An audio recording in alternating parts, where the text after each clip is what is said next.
আজকে যে নবীর কাহিনী শুরু হচ্ছে সেটা হচ্ছে শুআয়ব আলাইহিস সালামের কাহিনী, এবং আমরা এই পর্যন্ত অনেক নবীর কাহিনী শুনে এসেছি। এই সূরার মধ্যে সূরা আল আরাফে অনেক নবীদের কাহিনী এসেছে।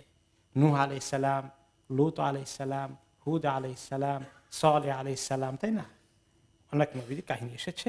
এখন আসছে শুআয়ব আলাইহিস সালাম, আর ওনার কাহিনীর পরে আল্লাহ তাআলা তৌফিক দিলে আগামী সপ্তাহে আসবে ওনার জামাতা মুসা আলাইহিস সালাম। শ্বশুর জামাতা পাশাপাশি, টাইমের দিক থেকেও কাছাকাছি ছিলেন। ওনার পরেই ওই নবীর আগমন ঘটেছে। শুআয়ব আলাইহিস সালাম কোথায় এসেছেন? মাদিয়ান এলাকায়।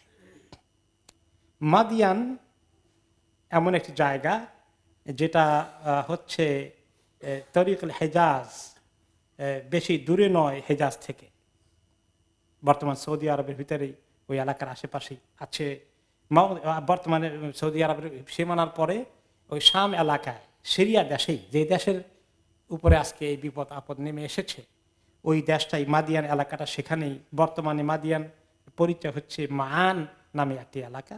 ওই এলাকার পাশেই ছিল মাদিয়ান শহর বা দেশ, যেখানে আল্লাহ তাআলা এই নবীকে শুআয়ব আলাইহিস সালামকে পাঠিয়েছেন। ওয়া ইলা মাদিয়ানা আখাহুম শুআয়বা, তাদের মাদিয়ানে আমি পাঠালাম তাদের ভাই শুআয়বকে। নবীদেরকে আল্লাহ তাআলা ভাই বলেছেন, কারণ কওমকে তারা ভাইয়ের মতোই মনে করতেন। সেই কওমকে ভাইয়ের মতোই তারা কল্যাণ কামনা করেছেন। তো নবীদের সঙ্গে তাদের এই ভ্রাতৃত্বের সম্পর্ক।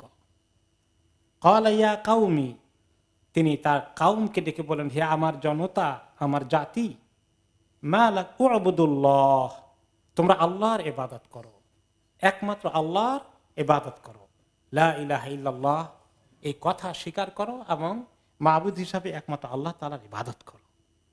মা লাকুম মিন ইলাহিন গায়রু, তিনি ছাড়া তোমাদের আর কোনো মাবুদ নেই। তো আমরা শুনেছি যে অনেকেই আল্লাহকে মানতে রাজি আছেন। ওই সময়ে বিভিন্ন ধর্মের লোকেরা আল্লাহকেও মানেন, কিন্তু আল্লাহ তাআলার সঙ্গে শরীকও জোগাড় করেন। এটাই ছিল সমস্যা, যেটা তাওহীদুল রুবুবিয়্যাহ আছে কিন্তু তাওহীদুল উলুহিয়া নেই। ইলাহ একমাত্র আল্লাহর ইবাদত করতে হবে এটা মানে না, বলে যে হ্যাঁ আল্লাহর ইবাদত করা উচিত, তিনি সবচেয়ে বড় মাবুদ, তবে ছোটখাটো আরো অনেক মাবুদ আছে। হ্যাঁ, এই কথা তারা বলতো বিভিন্ন জাতির লোকেরা, এখান থেকে শিরক এসেছে। তারপরে আল্লাহ তাআলা বলছেন নবীর ভাষায়, নবী আরো কি বললেন? শুআয়ব আলাইহিস সালাম, ক্বাদ জাআতকুম বাইয়িনাতুম মির রাব্বিকুম, দেখো তোমাদের কাছে তোমাদের রবের কাছ থেকে বাইয়িনা এসেছে। বাইয়িনা অর্থ কি? দলিল প্রমাণ। কি দলিল প্রমাণ? প্রত্যেক নবীকে আল্লাহ তাআলা দলিল প্রমাণ মুজিজা দিয়েছেন, তাই না? যে তিনি যে নবী, ওহীগুলো যেভাবে আসে, কিতাবটাই কোরআন যেমন, তাওরাত, ইনজিল, প্রত্যেকটি সহিফা যেগুলো নবীদের কাছে এসেছে সবগুলাই কিন্তু দলিল। কোনো মানুষ এরকম কোনো বক্তব্য বানাতে পারে, সাজাতে পারে, এরকম কোনো বই লিখতে পারে কোরআনের মতো করে? না। তো সব নবীদের কাছে যে সমস্ত ওহী এসেছে সবগুলোই এক একটি প্রমাণ। এছাড়াও আল্লাহ তাআলা কিছু দলিল প্রমাণ দেখিয়েছেন, মুজিজা দেখিয়েছেন। আমরা সালেহ আলাইহিস সালামের উষ্ট্রির কথা শুনেছি, এরকম ভাবে বিভিন্ন রকম মুজিজা ওনাকেও দেওয়া হয়েছে।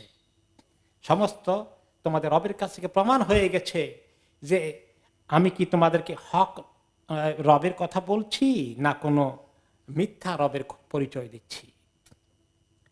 ফাআউফুল কাইলা ওয়াল মিজান ওয়ালা তাবখাসুন নাস আশিয়াআহুম ওয়ালা তুফসিদু ফিল আরদি বাদা ইসলাহিহা, কাজেই তোমরা কাইল এবং মিজান, দাঁড়িপাল্লা এবং ওজন করা, মাপ মেপে দেওয়া এবং দাঁড়িপাল্লায় ওজন করার কাজটা ঠিক মতো করো, পূর্ণাঙ্গভাবে দাও, ঠকিও না। ওয়ালা তাবখাসুন নাস আশিয়াআহুম, আর মানুষকে লেনদেনের ক্ষেত্রে, মাপের ক্ষেত্রে, বিভিন্ন ক্ষেত্রে তোমরা ঠকাঠকি করো না, প্রতারণা করো না, কম দিও না। ওয়ালা তুফসিদু ফিল আরদি বাদা ইসলাহিহা, আর জমিনের মধ্যে ফাসাদ সৃষ্টি করো না, সন্ত্রাস সৃষ্টি করো না, জমিনের মধ্যে দুর্নীতি ছড়িয়ে দিও না।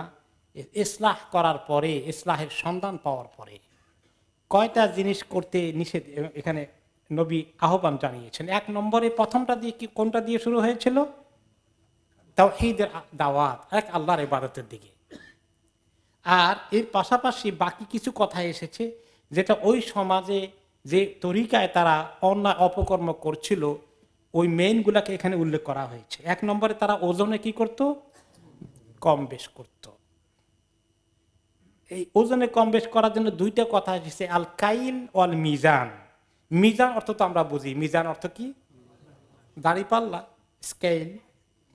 আর কাইল হচ্ছে মাপার যন্ত্র। এখন তো মনে করেন আমাদের দেশে বেচা কিনা করেছে ধান চাল এগুলা দাঁড়ি পাল্লায় মাপা হতো। আর তেল এগুলা কি দিয়ে মাপা হয়? এই যে এক ধরনের পট আছে লিটার মার্কা, এগুলো দিয়ে মাপা হতো। এগুলাকে বলা হয় কাইল আরবিতে।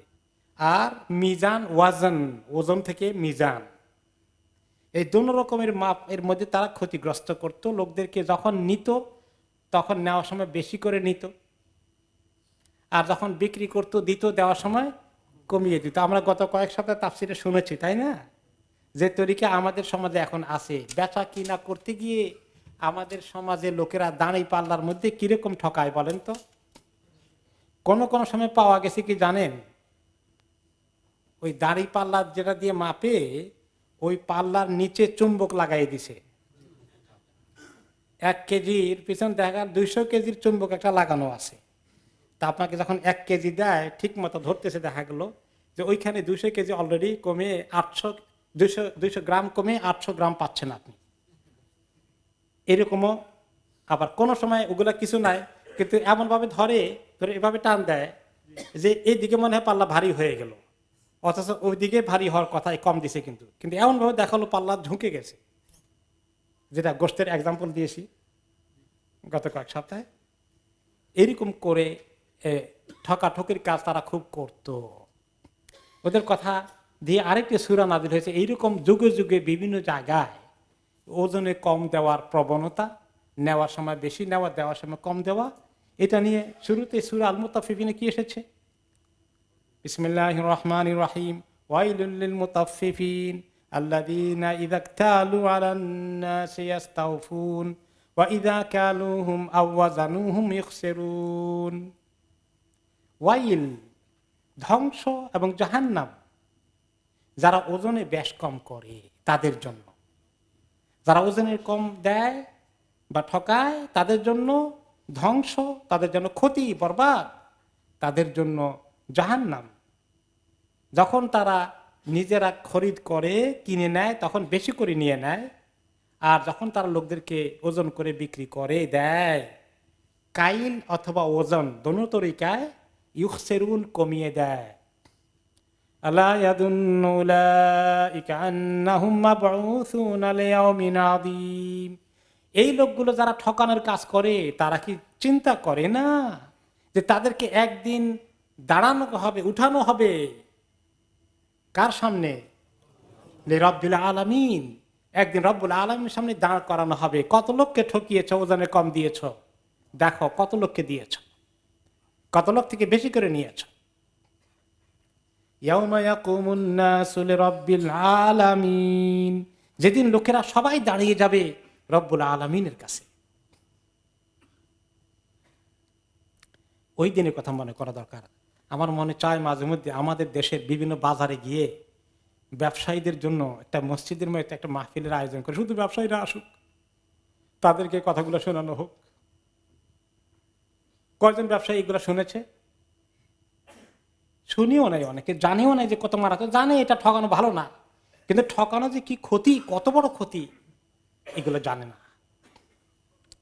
ওয়ালা তাবখাসুন নাসা আশিয়াআহুম, 2 নম্বরে, আর লোকদেরকে তাদের জিনিসপত্র আদান প্রদান, লেনদেন, কোনো কিছুর ক্ষেত্রে কম করে দিও না, কমতি করো না। অনেক সময় বেচা কিনার ক্ষেত্রে শুধু নয়, হাওলাত বা লেনদেনের ক্ষেত্রেও যখন করে কিছু একটা, বা যে কোনো লেনদেনের মধ্যে পারলেই ঠকায়। দাড়ি পাল্লা ছাড়াও ঠকানোর ব্যবস্থা আছে নাকি নাই? আছে। যেমন কিভাবে সেটা হয়? যেমন জিনিসপত্রের দাম বলে যে 50% ডিসকাউন্ট বিরাট করে লিখে রাখছে। জিনিসটার দাম অরিজিনালি 10 পাউন্ড, লিখে রাখছে 20 পাউন্ড, এখন কয় 50% ছাড় দিছি, আসলে 10 পাউন্ডই নিল। এখানে কোনো ছাড় দিছে, কি ঠকালো, একটা প্রতারণা, এরকম হয় কিনা? হয়। আবার অনেক সময় বলে যে এটার দাম কত, আপনি তার খুব পরিচিত মানুষ, খুব বন্ধু মানুষ, খাতিরের মানুষ, আত্মীয় মানুষ, বলে যে কত দাম, বলে যে আসলে তো 15 পাউন্ড, আপনার থেকে তো এত নেওয়া যাবে না, আপনি 10 পাউন্ড দিলেই হবে। দেখা গেল যে আসলে 10 পাউন্ডের বেশি কারো কাছ থেকেই নেয় না, আপনার থেকে, আপনি তো মনে করলেন 5 পাউন্ড আমার থেকে কম নিছে। তো এরকম করে কত তরিকা যে আছে, কত ফন্দি যে আছে। ব্যবসা বাণিজ্য করছে, লাভ হচ্ছে, অংশীদার আছে, শরিক আছে, পার্টনার আছে, বলে যে আসলে লাভ টাভ কিছু তো নাই, একেবারেই কিচ্ছুই লাভ নাই, আপনাকে দেয়, না দিলেও সামান্য দেয়, আর পুরোটা সে হিসাব ঠিক মতো না দিয়ে তা ঠিক মতো হচ্ছে, তারটা সে ভর্তি করছে আর আপনাকে ঠকাচ্ছে। কত তরিকায় মানুষকে ঠকানো হয়, এই মানুষের প্রতারণা, এগুলা তোমরা করো না। তারপরে কি বলা হলো, ওয়ালা তুফসিদু ফিল আরদি বাদা ইসলাহিহা, আর জমিনে দুর্নীতি করো না, ফাসাদ করো না, সন্ত্রাস, দুর্নীতি, এগুলোর মধ্যে কি আছে? তার আগে যেটা তাবখাসুন নাস, লেনদেনের মধ্যে ঘুষ খাওয়া, এটাও আছে। মানুষকে অন্যায়ভাবে সুযোগ পেলে ঠকিয়ে নেওয়া, এগুলো, বা ঘুষ খাওয়া, ঘুষ না খেলে কাজ করবে না, তাকে বেতন দেওয়া হয়েছে অলরেডি এই কাজের জন্যই, এগুলা যারা করে আর জমিনের মধ্যে দুর্নীতি করে, এগুলা তোমরা করো না। বলেন এগুলা কোনটার অভাব আমাদের দেশে আছে? বলেন কোনটার অভাব আছে? সুবহানাল্লাহ। দুর্নীতি, সন্ত্রাস, স্বজনপ্রীতি, কারটাকে লুট করে খাবে, কারটাকে দখল করবে। সুবহানাল্লাহ, কি যে অবস্থা। কোন জায়গায় একটা বিল্ডিং উঠবে, আপনি বালু, ইট এগুলো নিয়ে আসছেন, এই সময় সন্ত্রাসী বাহিনী হাজির, বিল্ডিং করবেন আর আমাদেরকে খাজনা দেবেন না। তাদেরকে খাজনা না দিলে বিল্ডিং করা যাবে না। বিভিন্ন পাড়ায় পাড়ায় সন্ত্রাসী আছে কিনা বলেন? এগুলাকে পালে কারা? এগুলোর সঙ্গে পুলিশের যোগাযোগ আছে না নাই? একেবারে আরো কিছু, আরো বহুত বহুত দূর যোগাযোগ আছে, সব সিস্টেম রেডি করা আছে। তো এই দুর্নীতি, আর উপরে শুরু হয়েছে আল্লাহর ইবাদত করা, এক আল্লাহর ইবাদত করা। তো কাজেই আপনি যদি বর্তমান সমাজের দিকেও তাকান, আল্লাহর ইবাদত করতে চায়, আল্লাহকে মানতে চায় নাই। নামাজ পড়ে ঠিক মতো এই লোকগুলো, রোজা ঠিক মতো রাখে অনেকেই না, হালাল হারাম নিজেদের জীবনে আছে নাই। তো দিন সম্পর্কে তাদের ধারণা কি? দিন ইসলামকে তারা পছন্দ করে না, আল্লাহর ইবাদত তারা করে না, নামাজ কালামও পড়ে না, মাঝে মধ্যে বলে আমি হিন্দুও না, মুসলিমও না। এরকম এই জাতীয় কথাবার্তা তাদের মুখ থেকে আসে। আর তারা এইভাবে কিভাবে লুট তরাজ, ওজনে কম, মানুষকে ঠকানো, জনগণের সম্পত্তি তছরূপ করা থেকে শুরু করে সমস্ত কিছু করে যাচ্ছে। মনে হয় যেন এই আয়াতটা এই জমানার জন্যই নাজিল হয়েছে। এটাই হলো মুজিজাতুল কোরআন। কোরআন কোনো পুরনো জিনিস নয়। ওই সমস্ত চোরগুলো বলে কোরআন হাদিস তো 1400-1500 বছরের পুরনো, সেটা দিয়ে সমাজ চলবে কেমনি? চোরগুলো তো ধরা পড়বে, এই জন্য তারা এই কোরআন আর হাদিসের কথা শুনতে চায় না, এগুলোকে তারা পুরনো বলে। সন্ত্রাসীগুলো, দুর্নীতিবাজগুলো, নবীর কাজ হচ্ছে তাদেরকে দাওয়াত দেওয়া। এইভাবেই দাওয়াত দিলেন শুআয়ব আলাইহিস সালাম। এখন দাওয়াত দিতে হবে। এই দুর্নীতি এগুলো দেখে হতাশ না হয়ে এখনো যারা এই নবীদের তরিকায় চলবে, তাদের কাজ কি? লোকদেরকে বুঝানো, দাওয়াত দেওয়া। যালিকুম খায়রুল লাকুম ইন কুনতুম মুমিনিন, এটি হচ্ছে তোমাদের জন্য অত্যন্ত উত্তম বিষয়, তোমরা যদি বুঝতে। আল্লাহর ইবাদত করা, মানুষকে না ঠকানো, ন্যায় পরায়ণতা, ঘুষ দুর্নীতি, সন্ত্রাস, মস্তান পোষা, এগুলো বাদ দিলে তোমাদের জন্য অনেক ভালো হবে যদি তোমরা সত্যিকার মুমিন হও। তিনি এত সুন্দর করে বুঝালেন। আরো কথা ওনার আসতেছে, উনি আরো বুঝাবেন। এই জন্য উনি খুব সুন্দর করে বুঝিয়েছেন। সমস্ত নবীদের মধ্যে, পুরনো নবীদের মধ্যে, নবী করিম সাল্লাল্লাহু আলাইহি ওয়াসাল্লাম আগে যত নবী এসেছেন, তারা যত তরিকায় কোরআনে তাদের দাওয়াতের বিভিন্ন বক্তব্যগুলো আসছে, ওলামায়ে কেরাম খুঁজে দেখলো যে শুআয়ব আলাইহিস সালামের বক্তব্যটা ছিল খুবই সুন্দর, খুবই যুক্তিপূর্ণ, আবেগপূর্ণ এবং সুন্দর পয়েন্ট আকারে। এই জন্য ওনাকে টাইটেল দিয়েছে উম্মতেরা যে তিনি হচ্ছেন খতিবুল আম্বিয়া, তিনি নবীদের পক্ষ থেকে খতিব, তিনি নবীদের পক্ষ থেকে বক্তা, নবীদের বক্তা, ভালো বক্তা, সুবক্তা, বা এক কথায় সুবক্তা নবী।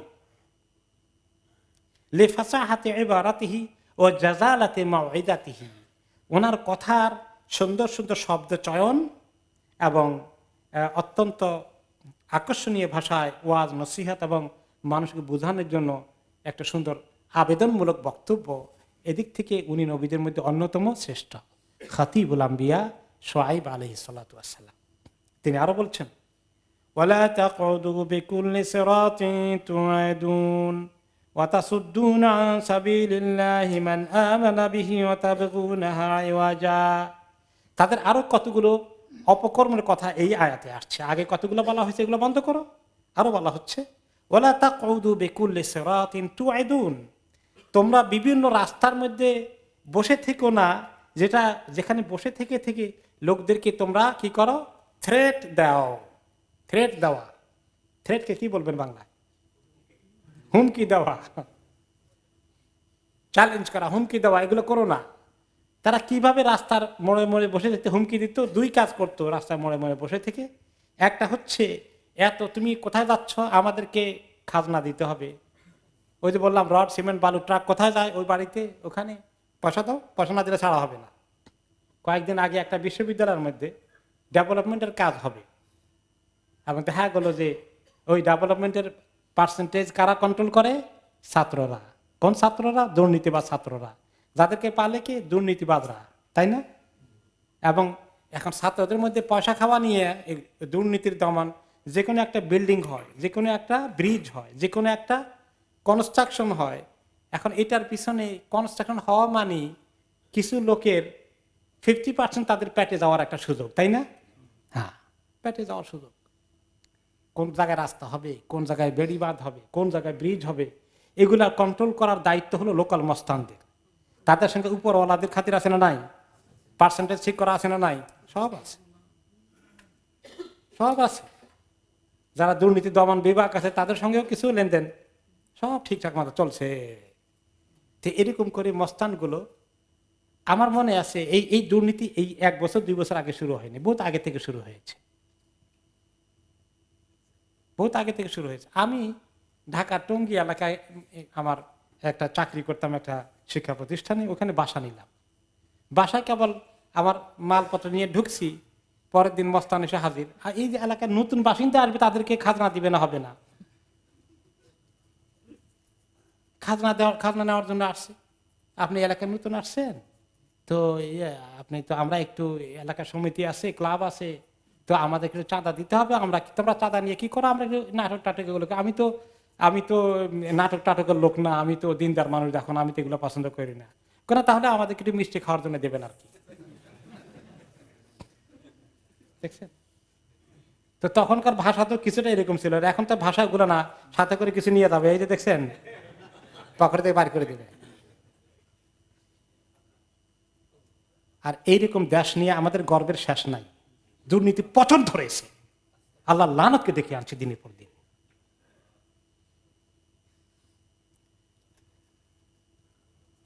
এভাবে তারা বিভিন্ন রাস্তায় মোড়ে মোড়ে বসে থাকতো, লোকদেরকে হুঙ্কার দাও, লোকদেরকে হুমকি দাও, এত টাকা দিতে হবে, নতুবা আর বাঁচতে পারবে না, তোমার রেহাই নাই, তোমার মাল সম্পদ নিয়ে যাওয়া হবে, তোমার জানের উপরে খবর আছে। এই একটা করতো। আরেকটা কি করতো?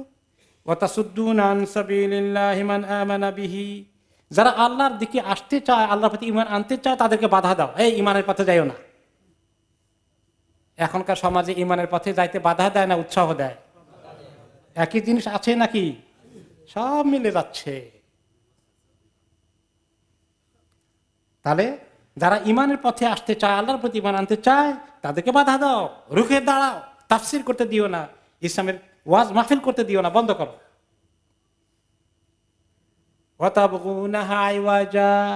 আর আল্লাহর পথটা সোজা না থাকুক, বাঁকা হয়ে যাক, ওইটা চাও। তার মানে ইসলামটাকে একটু উল্টা পাল্টা করে অন্যদিকে নেওয়া যায় কিনা, একদম রাইট ইসলামের কথা যাতে না পৌঁছে, এই তরিকা তোমরা আসো। যেটা উল্টা পাল্টা কিছু জঙ্গলওয়ালা ইসলাম আছে, ভেজালওয়ালা ইসলাম আছে, ওগুলো চলুক, ওগুলো ব্যাপারে কোনো বাধা নাই। ওগুলোর জন্য মাঝে মধ্যে তাদের কাছে দোয়া দরখাস্ত দিতে অসুবিধা নাই, কিন্তু যে ইসলামের মধ্যে তাওহীদের কথা আছে এবং যে ইসলামের মধ্যে ঘুষ দুর্নীতি এগুলার বিরুদ্ধে আহ্বান আছে, মানুষকে একদম আল্লাহর দিকে হওয়ার আহ্বান আছে, ওই ইসলামের কথা সহ্য করতে দেওয়া যাবে না। তোমরা চাও একটা বাঁকা ইসলামের দিকে যেতে, দিন ইসলামকে তোমরা একদম সিরাত মুস্তাকিম বলেছেন আল্লাহ তাআলা। মুস্তাকিম অর্থ কি? সোজা। এখানে কোনো তারা বাঁকা তারা কিছু আছে? একদম রাইট। কোরআনের কথা, হাদিসের কথা, সুন্দর কথা সবাই বলো, শোনো, আমল করো। খায়র বরকত এর মধ্যেই, যালিকুম খায়রুল লাকুম, আল্লাহ তাআলা বলেছেন এর মধ্যেই খায়র আছে তোমাদের, এর মধ্যেই কল্যাণ আছে। কিন্তু তারা তা চায় না। আইওয়াজা মানিল বাঁকা।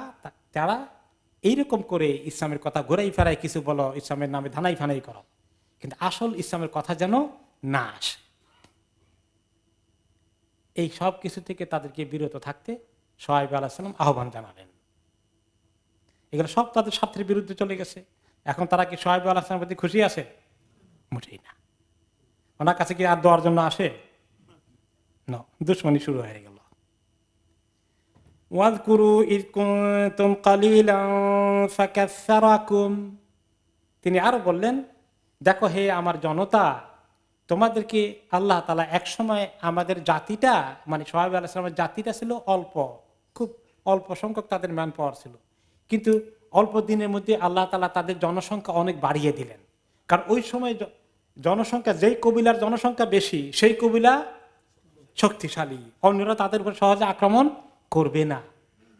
তো এটা একটা, যার ছেলে বেশি তার জন্য মানে অনেক গৌরবের কথা, গর্বের কথা। এই বংশ বুনিয়াদ রক্ষা করা, কবিলাকে রক্ষা করা, অন্য জাতির আক্রমণ থেকে রক্ষা করা, এগুলো একটা বিরাট। এখন মানে যে জাতির আর্মির নাম্বার বড় সেই জাতি নিজেকে অনেক শক্তিশালী মনে করে, সারা দুনিয়াকে চ্যালেঞ্জ করতে চায়। তো তোমাদের সংখ্যা ছিল কম, ফাকাসসারাকুম, আল্লাহ তাআলা তোমাদের সংখ্যা অনেক বাড়িয়ে দিলেন। ওয়ানজুরু কাইফা কানা আকিবাতুল মুফসিদিন, আর দেখো, ভালো করে চোখ খুলে দেখো কি কি হয়েছে। যারা ফাসাদ করেছে, সন্ত্রাস, দুর্নীতি, অন্যায় আচরণ করেছে, দুনিয়ার মধ্যে ফাসাদ সৃষ্টি করে দুনিয়াকে ভরপুর করেছে। বিভিন্ন জাতি তোমাদের আগে কিভাবে ধ্বংস হয়েছে তাদের আগের ইতিহাসগুলো তাদের জানা আছে। নূহ আলাইহিস সালামের কওমের খবর তাদের জানা আছে, হুদ আলাইহিস সালামের কওমের খবর, সালেহ আলাইহিস সালামের কওমের খবর, এগুলো তোমরা শুনেছ কিভাবে এক একটি এলাকার উপরে অভিশাপ নাজিল হয়েছিল। তোমরা ওখান থেকে শিক্ষা গ্রহণ করো। وَإِن كَانَ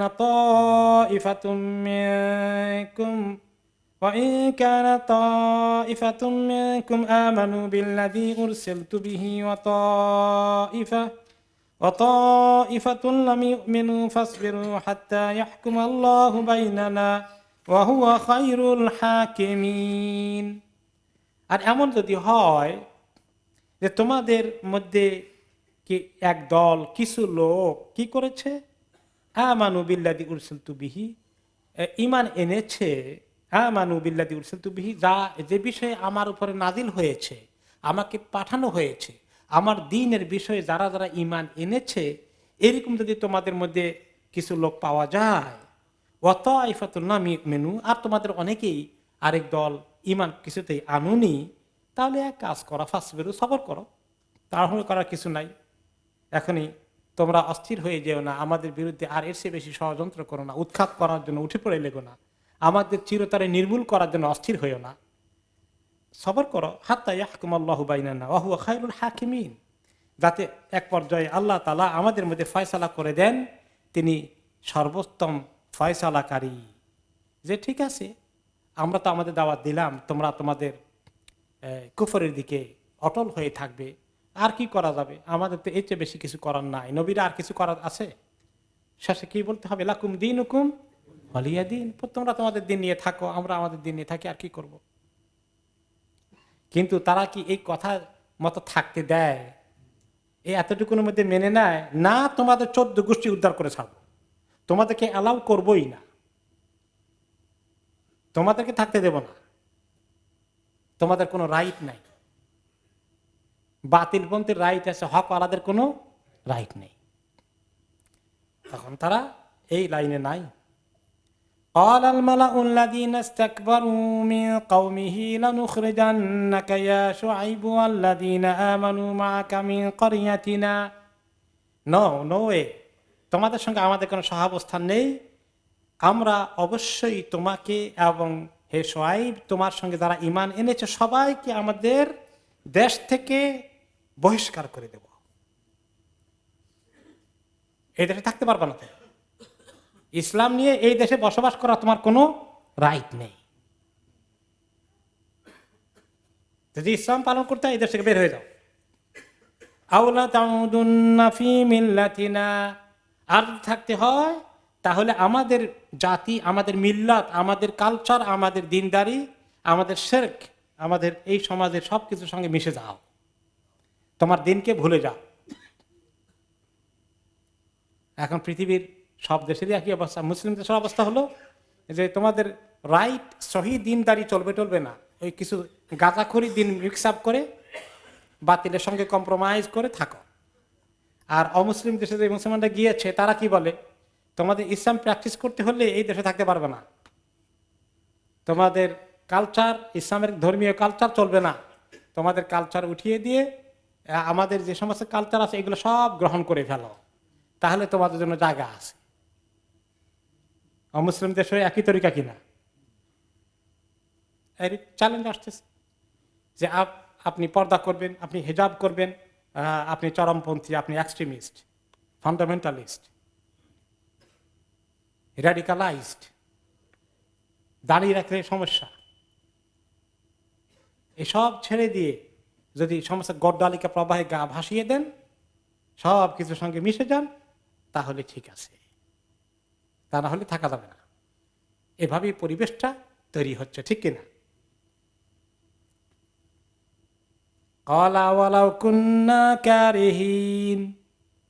তিনি বললেন শুআয়ব আলাইহিস সালাম, তা আমাদেরকে জবরদস্তি আমাদেরকে বাধ্য করবে সেটা করতে? আমাদের কি কোনো মৌলিক আমাদের স্বাধীনতা নেই? বাক স্বাধীনতা নেই, চিন্তার স্বাধীনতা নেই, ধর্মের স্বাধীনতা নেই? অথচ মডার্ন দুনিয়ার মধ্যে বলা হয় যে মানুষের বাক স্বাধীনতা, চিন্তার স্বাধীনতা, ধর্মীয় স্বাধীনতা সব কিছু জাতিসংঘ সব স্বীকার করে নিয়েছে, কোনো ব্যক্তিকে কোনো কিছুই জবরদস্তি করা যাবে না। অথচ এই কথাটা আমাদের আগেই ইসলাম বহুত আগেই বলে দিয়েছে, লা ইকরাহা ফিদ্দীন কাদ তাবায়্যানার রুশদু মিনাল গাই। ধর্মের মধ্যে কোনো জবরদস্তি নেই। ইসলাম কোনো মুসলমানকে অ্যালাউ করে কোনো জাতির উপরে চড়াও হয়ে জোর করে তাদেরকে বাধ্য করে ইসলামে ঢুকতে, এরকম কোনো সুযোগ আছে ইসলামে? কখনো নেই। প্রত্যেকে হক কি জিনিস, গোমরাহি কি জিনিস, কোন ইসলামের রাস্তা, কুফরির রাস্তা, সব ক্লিয়ার আছে।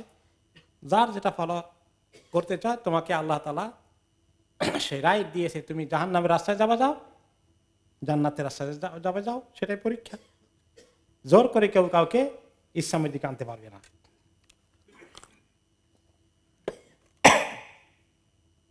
মানুষের এই মৌলিক স্বাধীনতা ইসলাম দিয়েছে, কিন্তু যারা অনেক মানবাধিকারের কথা বলে, বাক স্বাধীনতার কথা বলে, কৃষ্টি সভ্যতা কালচার কেউ কার উপরে চাপাতে পারবে না এগুলো বলে, তারা দেখা যায় যে এখন সব কালচার ঠিক আছে, খালি ইসলামের কালচারটা ঠিক নাই। ওইটা হলে সমস্যা। তাহলে ধর্মীয় স্বাধীনতা, ধর্ম নিরপেক্ষতা যেগুলো বলা হয়, আসলে এই ধর্ম নিরপেক্ষতা তো ইসলামে স্বীকার দিয়েছে যে কেউ কারো ধর্মে টাচ করা দরকার নেই, লাকুম দিনুকুম ওয়ালিয়া দিন, এটা এতটুকু নিরপেক্ষতা তো ঠিক আছে।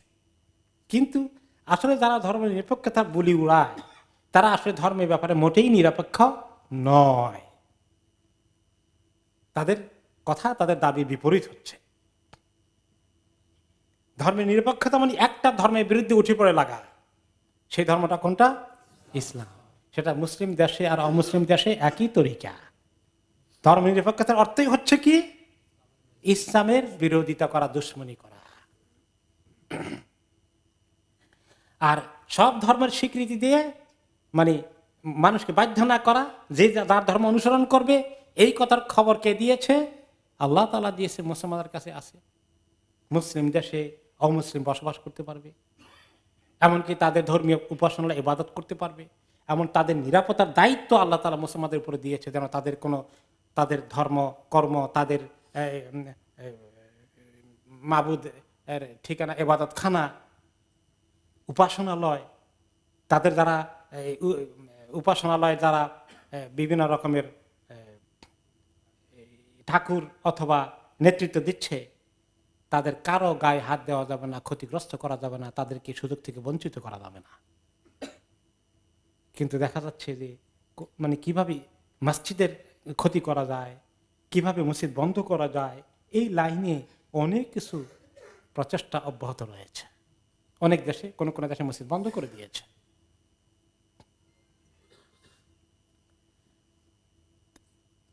ওনারা বললেন আমাদেরকে বাধ্য করবে, আওয়ালা কুন্না কারিহীন, আমরা যদি চাই না, আমাদের কি কোনো স্বাধীনতা নেই, আমাদেরকে বাধ্য করবে? কেউ কাউকে বাধ্য করা ঠিক নয়, আমরা তোমাদেরকে বাধ্য করছি না, তোমরা আমাদেরকে কেন বাধ্য করবে? আমরা দাওয়াত দিচ্ছি শুধুমাত্র, তোমরা দাওয়াত দাও। قد افترينا على الله كذبا إن عدنا في ملتكم بعد إذ نجانا الله منها। আমরা কি করব? তোমাদের কথা শুনলে তোমাদের মিল্লাতে ফেরত আসার জন্য, তোমাদের দিন, ধর্ম, কালচার এগুলো গ্রহণ করার জন্য যদি আমরা এগ্রি করি তোমাদের সাথে, শান্তিপূর্ণ সহাবস্থানের অর্থ যদি হয়, তোমাদের সব আমাদের গ্রহণ করে ফেলতে হবে। তাহলে কি হবে? আমরা আল্লাহ তাআলার ব্যাপারে মিথ্যা কথা চালিয়ে দিলাম, যে আমাদের আল্লাহ অ্যালাউ করে দিয়েছেন আমাদের জন্য যেগুলা শিরক, কুফর, এগুলো আমাদের জীবনে আমরা গ্রহণ করে নেব, এমন পারমিশন তো আল্লাহর পক্ষ থেকে নাই। আল্লাহর ব্যাপারে মিথ্যা কথা আমরা বলবো? তাহলে ইন উদনা ফি মিল্লাতিকুম, তোমাদের কালচারের মধ্যে যদি আমরা ঢুকে পড়ি, সম্পূর্ণভাবে গলাধকরণ করি, আমাদের দিনকে আমরা বিসর্জন দিয়ে ফেলি, বাদা ইদ নাজ্জানা আল্লাহু মিনহা, আল্লাহ তাআলা আমাদেরকে এই অন্ধকারের কুফরি শিরকের এই জুলুমাত থেকে উদ্ধার করে আল্লাহ তাআলা আমাদেরকে নাজাত দিলেন। এই আলোর সন্ধান পাওয়ার পরে আমরা আবার কুফরির অন্ধকারের দিকে চলে যাব? আল্লাহর এত বড় মেহেরবানিকে আমরা অস্বীকার করে ফেলব? ওয়ামা ইয়াকুনু লানা আন নাউদা ফিহা ইল্লা আন ইয়াশা আল্লাহু রাব্বুনা, আমাদের জন্য কখনো এটা হতে পারে না যে আমরা ওই অন্ধকার দিকে আবার যাব, তবে আল্লাহ তাআলা যদি কোনো সময় চায়। তো আল্লাহ তাআলা কি কোনো সময় চাইবেন নাকি? চাওয়ার প্রশ্নই আসে না। এই কথার অর্থ যে আল্লাহ চাইলে আমরা যাব, তার অর্থ এটা নয় যে আল্লাহ চাবেন আর ওনারা যাবেন। এটা অর্থ যে আল্লাহ তাআলাও কোনোদিন চাইবেন না, আর আমাদেরও এটা গ্রহণ করা সম্ভব হবে না। আমরা আল্লাহকে পেয়েছি, আল্লাহ দিনকে পেয়েছি, আলহামদুলিল্লাহ। আলহামদুলিল্লাহিল্লাযী হাদানা লিহাযা ওয়া মা কুন্না লিনাহতাদিয়া লাউলা আন হাদানাল্লাহ। আল্লাহ তাআলা মেহেরবানি করে হেদায়েত দিয়েছেন, এত সুন্দর দিন ছেড়ে দেব? দিনের সঙ্গে কম্প্রোমাইজ করব?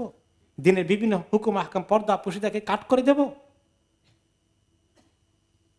ওয়াসিয়া রাব্বুনা কুল্লা শাইইন ইলমা আলাল্লাহি তাওয়াক্কালনা, আমাদের রব সব কিছু সম্যকভাবে অবগত আছেন, সব কিছু ওনার জ্ঞানে ভিতরে ঢুকে আছে, তিনি দেখছেন সব কিছু। তোমরা আমাদের সঙ্গে কি চাচ্ছ, কি বলছো, আর আমরা কি চাই, কি বলি। আমরা তো শুধু আল্লাহকে ডাকি, আল্লাহর রাস্তায় থাকবো, কেন আমাদের সঙ্গে এত দুশমনি করছো, চ্যালেঞ্জ করছো?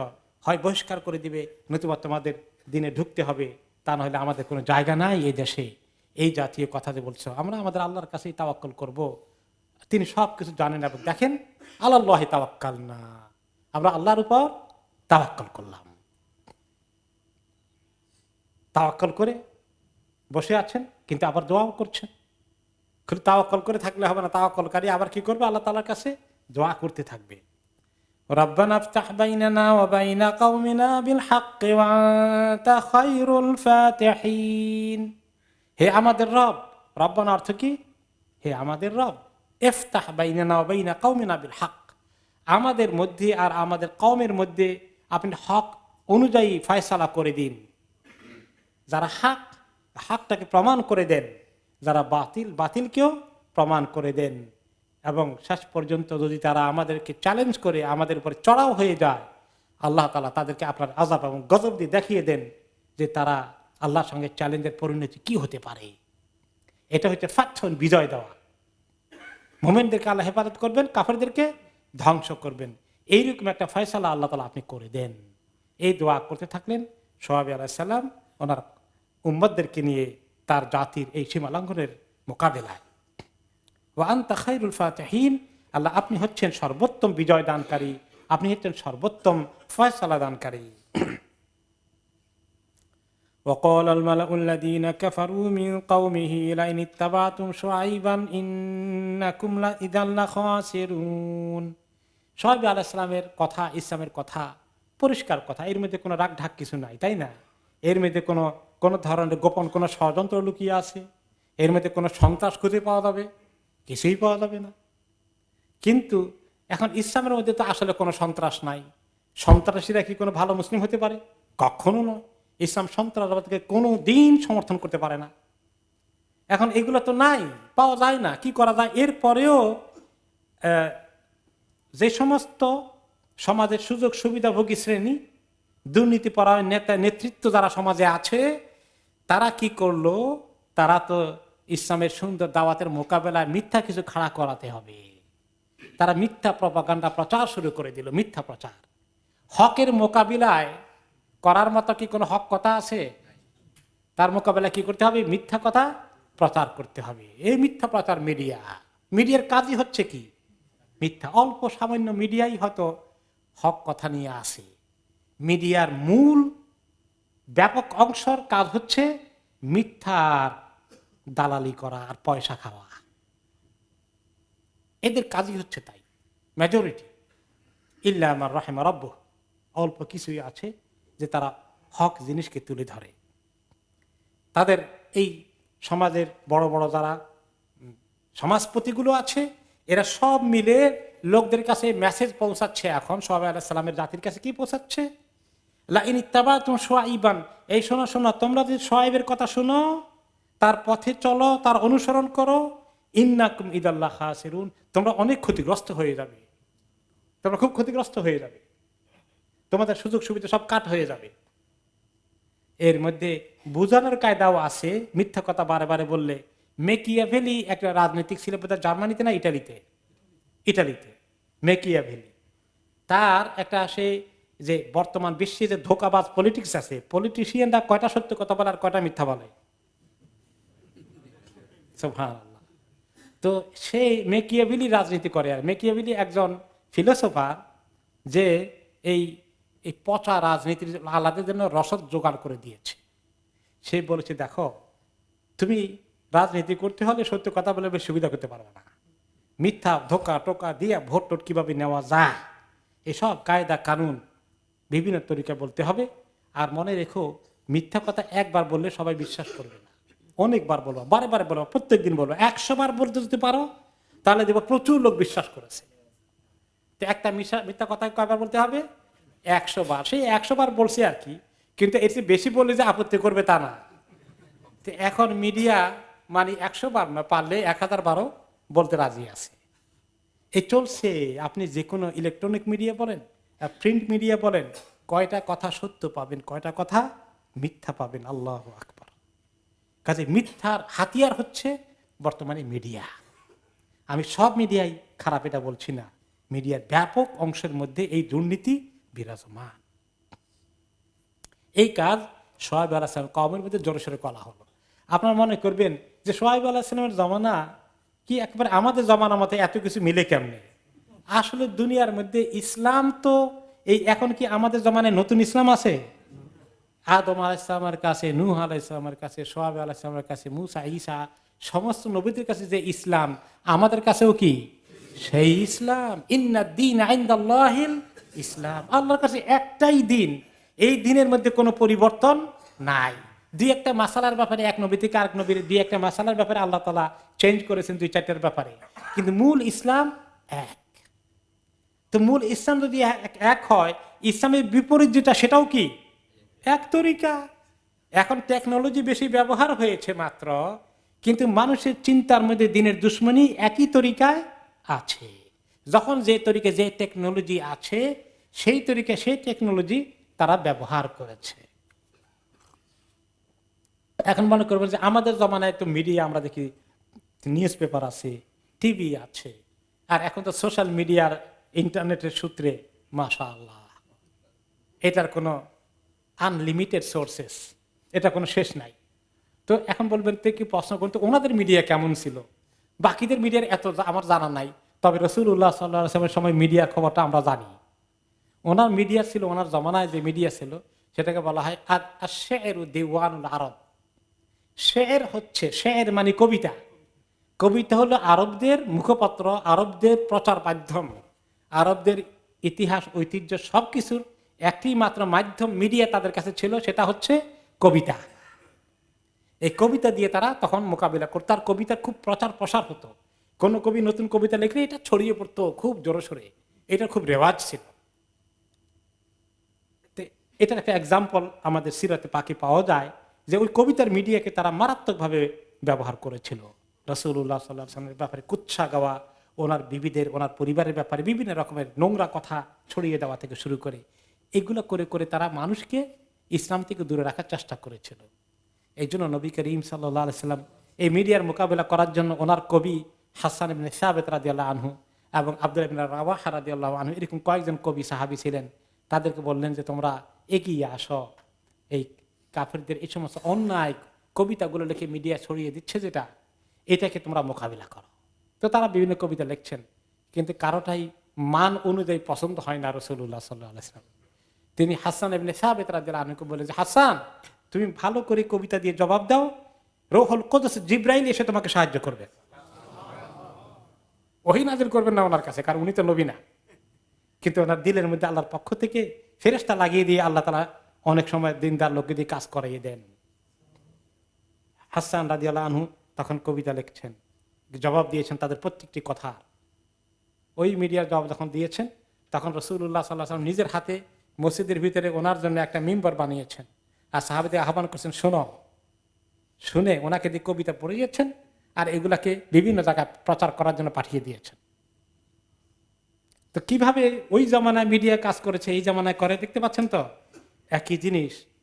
এই ইসলামও এক, কুফরও এক। আল কুফরু মিল্লাতুন ওয়াহিদা, সমস্ত কুফর এক মিল্লাত, আর ইন্নাদ-দীনা ইনদাল্লাহিল ইসলাম, এক ইসলাম। কাজে কি মনে করবেন না যে এই কথাগুলো জোর করে টেনে এনে ইতিহাসকে বর্তমান জামানায় টেনে ঢুকাই দিচ্ছেন আপনি? না, কোরআন সরাসরি এমন জীবন্ত কোরআন আল্লাহ তাআলা দিয়েছেন যেটা 1400 বছর আগে, বর্তমান জামানায় 1500 বছর পরে, আরো পৃথিবীতে আরো 1500 5000 বছরও থাকে, তারপরেও এই কোরআন ওই সমাজের জন্য এক্স্যাক্টলি সমাজের সিচুয়েশনকে ম্যানেজ করার জন্য, ফেস করার জন্য আল্লাহ তাআলা কোরআনকে জীবন্ত করে দিয়েছেন।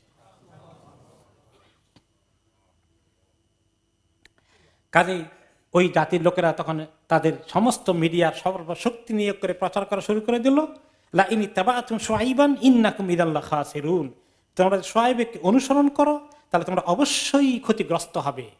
অবশ্যই কনফার্ম করেছে তারা খুব শক্ত করে, মজবুত করে, যে তাদেরকে, তাদের সঙ্গে থাকলেই, তাদের সঙ্গ দিলেই, তারা থাকলেই তাদের দেশের উন্নতি হবে, দুনিয়া তাদের হাতে চলে আসবে, আর তারা যদি না থাকে তাহলে সব শেষ হয়ে গেল।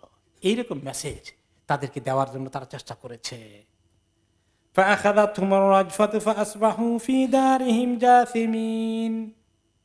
এখন এরপরে যখন চ্যালেঞ্জ করা হলো আর তার মোকাবিলায় তারা এরকম পাল্টা চ্যালেঞ্জ করলো, কিছুদিন পরেই আল্লাহ তাআলা তাদেরকে সময় সুযোগ দেওয়া শেষ হয়ে গেলে আল্লাহ তাআলা তাদেরকে ধরে ফেললেন।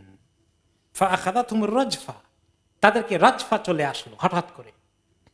কিভাবে এসেছিল? বিভিন্ন সূরাতে, সূরার মধ্যে এই কথাগুলো এসেছে। সূরা হুদের মধ্যে এসেছে, ওয়ালাম্মা জাআ আমরুনা নাজ্জাইনা শুআইবান ওয়াল্লাযীনা আমানু মাআহু বিরাহমাতিম মিন্না, যখন আমার হুকুম চলে আসলো, আযাবের ফয়সালা হয়ে গেল, নাজ্জাইনা শুআইবান ওয়াল্লাযীনা আমানু মাআহু, আমি শুআইব আলাইহিস সালামকে এই তাদের পরে যে বলা গজব নাযিল করেছিলাম, এই গজব থেকে তাদেরকে উদ্ধার করলাম, নিরাপত্তা দিলাম, নিয়ে আসলাম। আর তার সঙ্গে যারা ঈমানদার ছিল শুআইব আলাইহিস সালামের সঙ্গে, বিরাহমাতিম মিন্না, আমার রহমতের দ্বারা, ওয়াখাযাতিল্লাযীনা যালামুস সাইহা, আর যারা এই জুলুম করছিল, জালেমগুলোকে, এই অত্যাচারী দুশমন, আল্লাহর দুশমনগুলোকে সাইহা ধরে ফেললো। সাইহা মানে চিৎকার। বিরাট একটা আওয়াজ আসমান থেকে আসলো। সেই বড় চিৎকার এবং আওয়াজকে বলা হয় সাইহা। কয়েক দিক থেকে এসেছে, উপর থেকে একটা বড় গজবের আওয়াজ এসেছে। ফাসবাহু ফি দিয়ারিহিম জাসিমিন, এই আওয়াজের ফলে তারা তাদের ঘরের মধ্যে সবগুলো ঠান্ডা হয়ে গেল, একদম মানে শেষ, জীবন আর নাই, সব লাশ হয়ে পড়ে থাকলো এক আওয়াজের সঙ্গে শেষ। এমনকি তাদের কথা অন্য সূরা আরো এসেছে, আসলাতুকা তা'মুরুকা, তোমার নামাজ বুঝি আমাদেরকে তোমাকে বলে, তোমার আল্লাহর সঙ্গে সম্পর্কের নামাজ বলে আমরা যা কিছু করি সবগুলা খারাপ, তুমি এত ভালো মানুষ হয়ে যেতে চেয়েছ। এই সময় তারা যখন এইভাবে ওনাকে ধমকে পড়ে, ধমক থ্রেডে পড়ে, থ্রেড দেওয়া শুরু করে দিল। অন্য আয়াতে আল্লাহ তাআলা বলেছেন ফাকাযযাবুহু ফাআখাযাহুম আযাবু ইয়াউমিয যুল্লাহ ইন্নাহু কানা আযাবা ইয়াউমিন আযীম।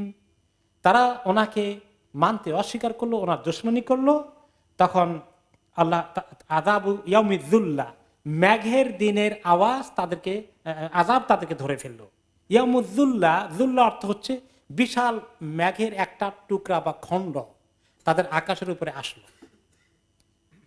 এই মেঘের থেকে যে আযাব এসেছে, ইন্নাহু কানা আযাবা ইয়াউমিন আযীম, আর সেই আযাবটা ছিল একটা বড়, ওই দিনের আযাব ছিল বড় বড় আযাব। এবং তাহলে আওয়াজ এসেছে, মেঘের কথা এসেছে। আবার এই রাজফা অর্থ হচ্ছে তারজুফুল আরদু, কম্পন সৃষ্টি হওয়া, সেটাকে কি বলা যায়? ভূমিকম্প। তাহলে তিনটা জিনিস কোরআনে এসেছে, তিন ধরনের আযাব আল্লাহ তাআলা একসঙ্গে চালিয়ে দিয়েছে। প্রথমত মেঘের মধ্যে আসলো, মেঘখণ্ড হঠাৎ করে লাল বর্ণ ধারণ করলো, সমস্ত আগুনের মেঘে পরিণত হয়ে গেল। যেভাবে বিজলি চমকায়, এরকম করে বিজলি চমকা যে মেঘটা লাল হয় না, একটু ঠাটা পড়ে যখন বিজলি পড়ে তখন আমরা বুঝি কি বিদ্যুতের কেমন আওয়াজ, কত বড় আওয়াজ হয়। আর যেখানে পতিত হয় মানুষের বাঁচার কোনো উপায় থাকে না, বার্ন করে ফেলে, জ্বালিয়ে ফেলে। ওইটা গোটা দেশের উপরে, অঞ্চলের উপরে বিশাল মেঘের একটা টুকরা হয়ে গেল এবং সেটা লাল বর্ণ ধারণ করলো এবং সেখান থেকে অগ্নি বৃষ্টি নাজিল হলো। বিজলি চমকিলে যেভাবে এবং মানুষ বিজলি পড়ে মানুষ যেভাবে মারা যায়, এরকম করে ধপ করে আওয়াজ করে বিশাল চিৎকার আওয়াজ আসলো, আর সঙ্গে সঙ্গে জমিনে ভূমিকম্প সৃষ্টি হয়ে গেল, সব একসঙ্গে সেকেন্ডের মধ্যে উভয় দিক থেকে আসছে। তারপরে কি হয়ে গেল? ফাদাতিন নুফুস, সবগুলো একসঙ্গে মারা গেল। খামাদাতিল আজসাম, সমস্ত বডিগুলো মাটির মধ্যে নিঃশ্বাস বিহীন অবস্থায় নিঃশ্বাস পড়ে থাকলো একসঙ্গে, সব ডেড বডি, একটা মানুষ জিন্দা নাই। আল্লাহ তাআলা যখন এরকম আযাব দেন তখন কিন্তু নারী পুরুষ ছোট বড় কেউ বাদ যায়, সব। বলে ছোটদের অপরাধ কি? ছোট যদি কেউ যদি বালেগ না হয় তাহলে ছোটদেরকে আল্লাহ তাআলা আখিরাতে তাদেরকে নাজাত দেবেন, কিন্তু দুনিয়াতে তারা রেহাই পাবে না। যেমন পাখালি পশু সব যেরকম আযাবের মধ্যে ধ্বংস হয়ে যায়, ছোট মানুষও ধ্বংস হয়ে যায়। আল্লাহর আযাব এভাবে যখন আসে, আযাবে আম কমন আযাব যখন আসে, তখন শুআয়ব আলাইহিস সালাম দেখতে আর বেশি দিন অপেক্ষা করতে হয়নি। তাদের চ্যালেঞ্জের মোকাবিলায় আল্লাহ তাআলা জাতিকে ধ্বংস করে গজব নাজিল করে একদম চিরতরে নিঃশেষ করে দিলেন। তিনি তাদের লাশ দেখতে আসলেন, তার দেশের ধ্বংসস্তূপ দেখতে আসলেন। ফাতাওয়াল্লা আনহুম ওয়া ক্বালা ইয়া কওমি লাকাদ আবলাগতুকুম রিসালাতি রাব্বি ওয়া নাসাহতু লাকুম। তিনি চলে গিয়েছিলেন, আযাব আসার আগে আল্লাহ তাআলা বলেছেন, এই নবী তুমি বাইর হও, জলদি বাইর হও। ওনাকে ওনার অনুসারীদেরকে নিয়ে বাইরে হইতে সেফ জায়গা যেতে বললেন, যেভাবে আগের নবীদের লূত আলাইহিস সালামকে, হুদ আলাইহিস সালামকে বলেছেন। আযাব আসার পরে, আযাব শেষ করে দেওয়ার পরে তিনি আবার দেখতে আসলেন, এসে বললেন, আহারে কওমের অবস্থা দেখে, ইয়া কওমি লাকাদ আবলাগতুকুম রিসালাতি রাব্বি, আমি তোমাদেরকে পৌঁছে দিয়েছিলাম আমার রবের সমস্ত কথাগুলো, বাণীগুলো, মেসেজগুলো। ওয়া নাসাহতু লাকুম, আর কত নসিহত করলাম, কল্যাণ কামনা করলাম, তোমাদের একান্ত আন্তরিকভাবে তোমাদেরকে বোঝানোর চেষ্টা করলাম কল্যাণের পথে আনতে। ফাকাইফা আসা আলা কওমিন কাফিরিন। এখন আর কিভাবে আমি তোমাদের জন্য আফসোস করব, দুঃখ করব?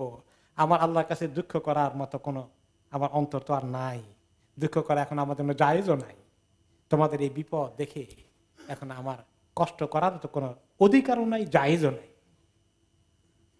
কারণ তোমরা এই আযাবকে ডেকে এনেছ, আল্লাহর সঙ্গে এত চ্যালেঞ্জ করেছ। وما أرسلنا في قرية من نبي إلا أخذنا أهلها بالبأساء والضراء لعلهم يضرعون। আল্লাহ তাআলা এই সমস্ত অনেক নবীদের কাহিনী বললেন, তাই না? মূসা আলাইহিস সালাম কাহিনী আসার আগে একটু কথা আল্লাহ তাআলা বলছেন যে আমি এইভাবে যখনই কোনো জনপদে, শহরে, গ্রামে, কোনো দেশে কোনো নবী পাঠিয়েছি, তখন নবীর সঙ্গে যারা তখন বেয়াদবি করেছে আমি তাদেরকে একবারেই আযাব দিয়ে শেষ করিনি, টাইম দিয়েছি। কি করেছি? বিল বাসাই ওয়াদ দাররা, কষ্টে ফেলে দিয়েছি তাদেরকে। বিপদ আপদ, দুর্ভিক্ষ, বিভিন্ন রকমের পরীক্ষা নিরীক্ষা তাদের জীবনে এসেছে। নবীকে অমান্য করলে অনেক জায়গায় দুর্ভিক্ষ দেখা দিয়েছে। মূসা আলাইহিস সালামের কাহিনীর মধ্যে আসবে এক একবার এক একটা মুসিবত দিয়ে আল্লাহ তাআলা তাদেরকে বিপদে ফেলে দিয়েছেন। আবার মূসা আলাইহিস সালামের কাছে আসে, তোমার আল্লাহকে বলো আমাদের আযাবটা উঠিয়ে নিতে, আমরা দেখি ঈমান কবুল করার চিন্তা করব। তিনি আবার দোয়া করলেন, আবার তারা শয়তানি করে, আবার এই একই জিনিস। সেটা আমরা শুনবো ইনশাআল্লাহ পরে। তো এইভাবে যখনই কোনো নবীর কাছে আমি গ্রামে, কোনো শহরে কোনো নবীকে পাঠাই, তখনই তাদের ওই এলাকার লোকগুলো যখন উল্টাপাল্টা করে, আমি তাদেরকে থামানোর জন্য, তাদেরকে কন্ট্রোল করার জন্য ওয়ার্নিং দেই, আযাব দিয়ে একটু একটু করে। লাআল্লাহুম ইয়াদদাররাউন, আমার উদ্দেশ্য হচ্ছে বিপদ আপদ দেখলে তারা কি করবে? আল্লাহর কাছে দোয়া করবে, ফরিয়াদ করবে, আল্লাহকে ডাকতে আসবে, কুফরির রাস্তা ছেড়ে দিবে, আল্লাহর আযাবের ভয়ে সোজা হয়ে যাবে। এই জন্য আমি আযাব দেই মাঝে মধ্যে। বিভিন্ন জায়গায় আল্লাহ তাআলা আযাব দেন না? ভূমিকম্প, বন্যা, বিভিন্ন রকমের কিছু ঘটে। কয় জায়গায় আল্লাহর কাছে আসে বলেন? আসে না। আল্লাহ তাআলা চান এগুলো দিয়ে মানুষকে সোজা করবে, কিন্তু মানুষ সোজা হতে চায় না। ثم بدلنا مكان السيئة الحسنة حتى عفوا وقالوا قد مس آباءنا الضراء والسراء। তারপরে যখন তারা এই একটু অল্প সময়ের জন্য কিছু নরম হয়, এই যে নবীর কাছে আসে, বলে যে একটু, এমনকি আখিরি নবী মুহাম্মদ সাল্লাল্লাহু আলাইহি ওয়াসাল্লামের কাছেও ওনার জীবনে তাই হয়েছে। মক্কি জিন্দেগিতে তিনি একবার দোয়া করেন যে আল্লাহ, তারা যে আযাব আমার কাছে বলে যে তোমার কথা তো শুনি নাই, আর তুমি বলো না শুনলে আযাব আসবে, কই আযাবও তো আসলো না। তখন আল্লাহ তাআলা দিলেন একটু আযাব। কি আযাব দিল? মক্কায় কি হলো? দুর্ভিক্ষ। এমন দুর্ভিক্ষ খাওয়ার কিছু নাই, একেবারে মারাত্মক। এখন মানুষের হাড়িয়ার চামড়া হয়ে গেছে, খাবার কিছু নাই। এখন নরম হয়ে আসে, ইয়া মুহাম্মদ, তুমি কি চাও তোমার বাপ দাদা 14 গোষ্ঠীর লোকজনই তো তারা, তোমার বংশ বুনিয়াদি তারা, এরা সব না খাইয়ে মরতে চাও? তোমার আল্লাহর কাছে একটু দোয়া করো না। আচ্ছা দেখা যাক কি করা যায়। তো তিনি আবার আল্লাহর কাছে দোয়া করলেন যে আল্লাহ, সবগুলাকে অনাহারে মেরে দিয়েন না, আল্লাহ একটু বৃষ্টি টিষ্টি দেন। তো আল্লাহ তাআলা আবার দিলেন। তারপরে কি হলো? তারা কি সোজা হলো? হয়নি। তো আল্লাহ তাআলা বলেন যে কিছু কিছু সময়ের জন্য তারা এরকম করে, তো আমি ঠিক আছে, সুম্মা বাদদালনা মাকানা সাইয়্যাতিল হাসানা, আমি তখন আবার তাদের এই বিপদ আপদ থেকে উদ্ধার করে আবার সুন্দর অবস্থা দিলাম, হাসানা দিলাম। রব্বানা আতিনা ফিদ দুনিয়া হাসানা, দুনিয়ার কিছু ভালোই দিয়ে দিলাম আবার, যাও। হাত্তা আফাও, যখন দিয়ে তাদের আফিয়ত আসলো, তাদের মধ্যে আবার সব কিছু ঠিকঠাক মতো হয়ে গেল, ছেলে মেয়ে, তারপরে ফসল টসল আবাদ ঠিক মতো হয়ে গেল, আবার সুখ শান্তি ফেরত আসলো। যখন বিপদে পড়ছিল তখন কিছু কিছু নরম হয়েছে, কিছু ডাকাডাকিও করছে, হয়তো শিরক হোক আর তাওহীদ হোক মিক্স আপ করে কিছু একটা করছে। যখন সব ঠিকঠাক হয়ে গেল, আবার সব পেয়ে গেল, অকালু, এখন কি বলে? কাদ মাসসা আবাআনা আদ-দাররা ওয়াস-সাররা, আরে আমাদের বাপ দাদার জীবনে এরকম কিছু উত্থান পতন হয়েছে, কিছু বিপদ আবার সব জেনারেশনে আসে, এগুলো নরমাল মামুলি জিনিস, ডোন্ট ওয়ারি। আবার ওই নাফরমানের দিকে চলে গেল, নবীর কাছে আসবে না। প্রত্যেক নবীর জামানায় এরকম তারা করেছে। তো আল্লাহ তাআলা বলেন, আমরা এরকম কিছু ওয়ার্নিং দেওয়ার পরে যখন দেখি যে না, এদের অবস্থা এরকম, তখন আমি কি করি?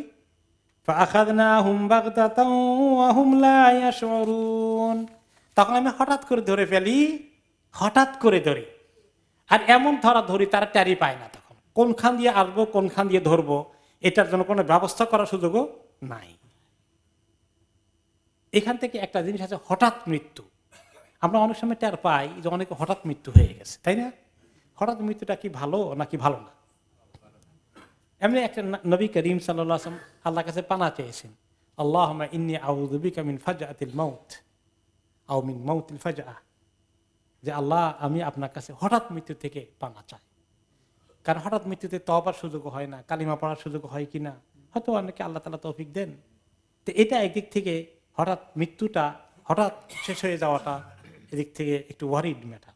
কিন্তু আবার একটা হাদিসে এসেছে, হাদিসটা কতটুকু সহিহ এটা অবশ্য আমি চেক করতে পারিনি, মাউতুল ফাজআতি রাহমাতুন লিল মুমিন ওয়া আখদাতু আসাফিন লিল কাফির। এই একটা হাদিসে পাওয়া গেল যে হঠাৎ মৃত্যু মুমিনের জন্য হলে এটা রহমত, যে তার আযাব তেমন কিছু হলো না, সাকারাত বেশি হলো না, এটা একটা পজিটিভ খবর পাওয়া গেল। কোন কোন ক্ষেত্রে এরকম হতে পারে যে এটা যদি হয় তাহলে পজিটিভ হওয়ার সুসংবাদ আছে। আর কাফেরের জন্য হঠাৎ মৃত্যু হয়ে গেলে আল্লাহর পক্ষ থেকে হঠাৎ ধরে ফেলার, তাকে ধরার একটা পাকড়াও করার খবর তার জন্য। আর মোমেনের জন্য হতে পারে তাকে কম সাকারাতের কষ্ট দিয়ে আল্লাহ তাআলা নিয়ে যাচ্ছেন, এটা রহমত হতে পারে তার জন্য। তো দুটো কথাই এসেছে, যদিও সেকেন্ড হাদিসটার ব্যাপারে আমার চেক করা হয়নি। যাই হোক, তো আল্লাহ তাআলা ওই কওমগুলোর ব্যাপারে বললেন যে তাদেরকে আমি হঠাৎ করে ধরে একদম শেষ করে দিয়েছি। কওমে আদ, কওমে সালেহ, কওমে হুদ, কওম শুআইব, সবাইকে এভাবে আল্লাহ তাআলা ডিল করলেন। এখন যারা এই তরিকায় যাবে না, আল্লাহ দ্বীনের তরিকায় আসবে, তাদের জন্য এর বিপরীতে কি নিয়ামত আছে। যারা দুনিয়া পাওয়ার জন্য আল্লাহর নাফরমানিতে গেল, তারা কি দুনিয়া ঠিকমতো পাবে শেষ পর্যন্ত? যখন তাদেরকে মৃত্যুর সময় হঠাৎ করে ধরা হবে, খবর পাবে নাকি? এই সমস্ত জালিমদেরকে তারা যখন ধরেন, তারা কিছু প্রস্তুতি নিতে পারে? পৃথিবীতে কি পরিমাণ মানুষ ক্ষমতার শীর্ষে আছে, সমস্ত বাহিনী তাহাকে পাহারা দেওয়ার কথা, আর তাদের হাতেই হয়ে গেছে না এরকম? অনেক বাদশাদের খবর আছে, অনেক প্রেসিডেন্টের খবর আছে, অনেক প্রধানমন্ত্রীদের খবর আছে, বিভিন্ন দেশে আছে না? আমাদের জীবদ্দশা অনেককে দেখেছে যে তাদের এত সিকিউরিটি আছে, তার মধ্যে হঠাৎ করে শেষ। কোনো কিছু থামানোর প্রস্তুতি নিতে সুযোগ পেয়েছে, হ্যালো টেলিফোন করে আমাকে উদ্ধার করা, এই কথা বলা অথবা পাওয়ার সুযোগটাও নাও হতে পারে। এরকম বহু ইতিহাস আল্লাহ দেখিয়েছেন তাদের এই পরিণতি। আর যারা দ্বীনের পথে আসে, যদি কোনো দেশের লোক, কোনো জনগণ, কোনো কওম সবাই মিলে দ্বীনের দিকে আসে, তার মোকাবিলায় আল্লাহ তাআলা তাদেরকে কি দেবেন তার খবর বলছেন পরের আয়াতে। ওয়ালাউ আন্না আহলাল কুরা আমানু ওয়াত্তাকাউ লাফাতাহনা আলাইহিম বারাকাতিম মিনাস সামাই ওয়াল আরদ। যদি প্রত্যেকটি দেশের বা যে কোনো দেশের শহরের অঞ্চলের লোকেরা সবাই মিলে যদি ঈমানদার হয়ে যায়, মুত্তাকি হয়ে যায়, সবাই না হলেও মেজরিটি লোক যদি ঈমান আর তাকওয়ার দিকে চলে আসে, তাহলে আল্লাহ তাআলা কি করবেন? লাফাতাহনা আলাইহিম বারাকাতিম মিনাস সামাই ওয়াল আরদ। আকাশ জমিনে যত বরকত আছে সব আল্লাহ তাআলা খুলে দেবেন, সেই দেশের মধ্যে শান্তি আর বরকত ভরপুর হয়ে যাবে। আহারে, যদি আল্লাহ তাআলা মুসলিম দেশগুলোকে এই তৌফিক দিত যে তারা আল্লাহর দিকে আসতো, নাফরমানির রাস্তা ছেড়ে দিয়ে, তাহলে এই সন্ত্রাস, দুর্নীতি, খুন, গুম, হত্যা, জোর জবরদস্তি, দখল, ঘুষ, এগুলো কি থাকতো? এগুলো থাকতো না। কি সুন্দর একটা দেশ হয়ে যেত মুসলমানদের জন্য। আল্লাহ তাআলা ওয়াদা করেছেন লাফাতাহনা, অবশ্যই, লাম তাকিদ, আমি নিশ্চিত করে বলি ইরহামুকাল্লাহ, অবশ্যই তাদের জন্য আকাশ এবং জমিনের বরকতের দরওয়াজা খুলে দেব। জমিন থেকে, আকাশ থেকে এত সুন্দর বৃষ্টি হবে যে ফসল জমিন থেকে সুন্দর করে আল্লাহর বরকত বেরিয়ে আসবে, সেই দেশের উন্নতি বাড়বে আর বাড়বে। ওয়ালাকিন কাযযাবু ফাআখাযনাহু বিমা কানু ইয়াকসিবুন। কিন্তু আফসোসের বিষয়, অনেকগুলো দেশ জাতি কাযযাবু, এগুলোকে অবিশ্বাস করেছে, মোটেই মানে নাই, শুনে নাই, আল্লাহর দুশমনি করেছে, যার ফলে আমি তাদেরকে মাঝে মাঝে আযাব দিয়ে পাকড়াও করে ফেলেছি, যে তারা যা কিছু হাতের কামাই করেছে সেগুলার মজা একটু স্বাদ গ্রহণ করার জন্য তাদেরকে আমি শাস্তি দিয়েছি। আফামিন আহলুল কুরা আন ইয়াতিয়াহুম বাসুনা বায়াতান ওয়া হুম নাইমুন। যাই বিভিন্ন দেশের লোকেরা যারা এরকম দুর্নীতি আর দিনের দুশ্মনী আর নাফরমানিতে ব্যস্ত আছে আর খেলাধুলা নিয়ে ব্যস্ত আছে, তারা কি নিরাপত্তা পেয়ে গেছে যে আমার আযাব তাদেরকে ধরবে না রাতের বেলা যখন তারা ঘুমিয়ে আসে? কোন সময় ভূমিকম্প কোন সময় হয়? গভীর রাতে ঘুমিয়ে আসে, ভূমিকম্প ধরে বলছে তাদেরকে, দৌড় দিয়ে বাইর হওয়ার মতো হুঁশ আসার আগেই শেষ। আওয়া আমিনা আহলুল কুরা আন ইয়াতিয়াহুম বাসুনা দুহা ওয়া হুম ইয়ালাবুন, নাকি ওই দেশের লোকগুলো দিনের বেলায় রৌদ্রোজ্জ্বল সময়ে তারা খেলাধুলা বিভিন্ন রকমের আনন্দ ফুর্তিতে ব্যস্ত আছে, আর ওই সময় আমি তাদেরকে আমার আযাব ধরে ফেলবে, ধরবে না যে, এই ব্যাপারে তাদেরকে নিরাপত্তা কে দিয়েছে? দিনের বেলাও এই সমস্ত আপাত মুসিবত হয়েছে কিনা? হয়েছে। সুনামি, ভূমিকম্প, অনেক কিছু। আফা আমিনু মাকরাল্লাহ, তারা কি আল্লাহর এই সমস্ত তাদের কি নিজে প্ল্যান আছে আযাব দেওয়ার, এই প্ল্যান থেকে কি তারা নিরাপত্তা পেয়েছে? কেন তারা নিজেদেরকে নিরাপদ মনে করছে? ফালা ইয়ামানু মাকরাল্লাহি ইল্লাল কওমুল খাসিরুন, ক্ষতিগ্রস্ত জাতি ছাড়া আর কেউ আল্লাহর আযাব থেকে নিজেকে নিরাপদ মনে করে না। যারা আল্লাহ তাআলার ইবাদত করে তারা আল্লাহর ভয়ে সবসময় ভীত থাকে, আর যারা আল্লাহর ইবাদত করে না তাদের কোনো ভয় নাই, তারা খুব আমোদ ফুর্তিতে আছে। আল্লাহর আযাব আসতে পারে এই সমস্ত ভয় তাদের নেই। এই খবর দিয়েছেন আল হাসানুল বসরি রাহমাতুল্লাহ আলাইহি, সুন্দর একটা মন্তব্য করেছেন। তিনি কি বলেছেন? আল মুমিনু ইয়ামালু বিত্তাআত ওয়া হুয়া মুশফিকুন ওয়াজিলুন খাইফ, মুমিন যখন আল্লাহ তাআলার ইবাদত করে আর ইবাদত করার পরেও তার আল্লাহর ভয় যে দুনিয়া আখিরাতে কোনখান দিয়ে আল্লাহ তার উপর নাখুশ হয়ে যান, আল্লাহর আযাব আসে, জাহান্নামে আল্লাহ ফেলে দেন, এই ভয়ে ইবাদত করার পরেও সে কি থাকে? ভয় ভীত থাকে, তাই না? আল্লাহর আযাবের ভয় আল্লাহর কাছে কাঁদে। ওয়াল ফাজিরু ইয়ামালু বিল মাআসি ওয়া হুয়া আমিন, আর যে গুনাহগার সে গুনাহ কামাই করতে থাকে রাত দিন, আর সে সেঞ্চুরি করে, ব্যভিচারে সেঞ্চুরি 100তম মানে কি বলে ধর্ষণের 100তম পার্টি করে 100টা কমপ্লিট করার পরে সে অহুয়া আমেন, এবং সে নিজেকে খুব নিরাপদ মনে করে, তার কোনো ভয় নাই, কারণ তার সবকিছুর নিরাপত্তার গ্যারান্টি সে নিয়ে জোগাড় করে ফেলেছে। তার টাকা আছে, পয়সা আছে, তার সন্ত্রাসী বাহিনী আছে, তার সবকিছুর দরকার সব আছে, অস্ত্রশস্ত্র এভরিথিং, তার কোনো অসুবিধা নাই, সে নিজেকে একটুও ভয় করে না।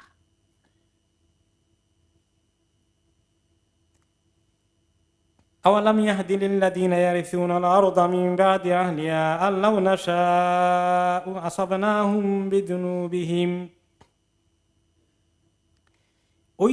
ওই লোকগুলা কি হেদায়েত নেয় না, হেদায়েত গ্রহণ করে না, যারা জমিনের মধ্যে পরবর্তী পর্যায়ে ওয়ারিশ হয়, জমিনকে আবাদ করতে আসে, আগের জমানার ধ্বংস হওয়া জাতির পরে নতুন করে আবার অন্য জাতিরা যখন আসে আবাস গড়তে ওই সমস্ত এলাকায়,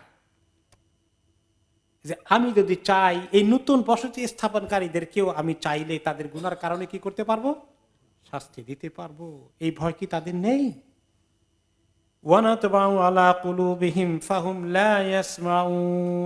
এই মক্কার কোরাইশদেরকে লক্ষ্য করে আল্লাহ তাআলা বলছেন, এই যে নবী মুহাম্মদ সাল্লাল্লাহু আলাইহি ওয়াসাল্লাম এই সমস্ত কাহিনী তাদেরকে শোনাচ্ছে, আগের জমানার শুআয়ব আলাইহিস সালামের কাহিনী ইত্যাদি, আমি চাইলে এখন এই কোরাইশদেরকে আমি ধ্বংস করতে পারি কিনা তাদের গুনার কারণে, নাফরমানির কারণে, কিন্তু তারা এগুলা দেখেও শুনেও শিক্ষা গ্রহণ করে না।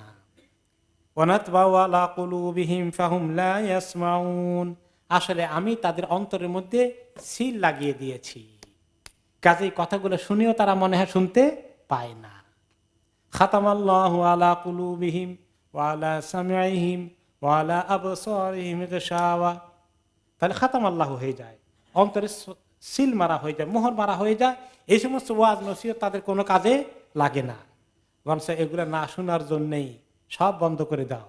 যে সমস্ত মিডিয়া শিরক কুফরের কাজ চালায় ওগুলোকে ধ্বংসে বাড়িয়ে দাও। অন্যায়, নাফরমানি, বেহায়া, বেলিল্লাপনার কাজ যেগুলা, বেশ্যগিরির কাজ যে সমস্ত মিডিয়া করে ওগুলা চালিয়ে দাও।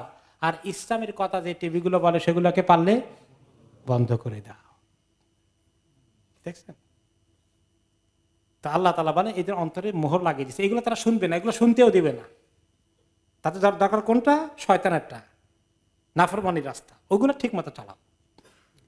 এদের অন্তরে আল্লাহ তাআলা হেদায়েত নসিব করেন না, এরা সবগুলো বেঈমান হয়ে মরবে, কুফরি নিয়ে মরবে।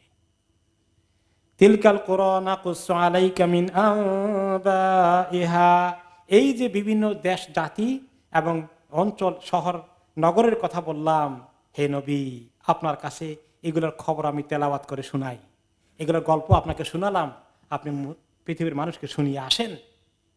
ওয়ালাকাদ জাআতহুম রাসূলুহুম বিল বাইয়িনাতি ফামা কানু লিয়ুমিনু বিমা কাযযাবু মিন ক্বাবল, এবং এই লোকগুলোর কাছে, ওই জাতিগুলোর কাছে তাদের নবীগণ এসেছিলেন বাইয়িনা, দলিল প্রমাণ এবং আল্লাহর পক্ষ থেকে সুস্পষ্ট আলামত নিয়ে, যে তারা নবী, মুজিজা নিয়ে, কিন্তু তারা ঈমান আনেনি। কারণ এর আগেই তারা শুরুতেই তারা অস্বীকার করেছে। যখন কোনো লোকেরা শুরুতে অস্বীকার করে বসে এবং খুবই দুশমনি করে বসে, আল্লাহ তাআলা তখন তাদেরকে কি করেন? খাতাম আল্লাহু আলা কুলুবিহিম করে দেন, অতুবিয়া আলা কুলুবিহিম, সিল দিয়ে দেন। তখন আর তার দিলে কোনোদিন ইসলাম আর ঢুকবে না। যে ব্যক্তি জেনে বুঝে ইসলামের দুশমনি করা কিছুদিন অব্যাহত রাখে, আল্লাহ তাআলা তার গজব তার জন্য কনফার্ম হয়ে যায়। কিছু লোককে আল্লাহ তাআলা হেদায়েত নসিব করে, কিন্তু কিছু লোককে আল্লাহ তাআলা নসিব করবে না। কারণ কি? তাকে আল্লাহ সিল লাগিয়ে দিয়েছেন। আল্লাহ চান সে কাফের হিসাবে মরুক। কাযালিকা ইয়াতবাউল্লাহু আলা কুলুবিল কাফিরিন, এভাবে আল্লাহ তাআলা ইরহামুকাল্লাহ কাফেরদের অন্তরের মধ্যে সিল মোহর লাগিয়ে দেন।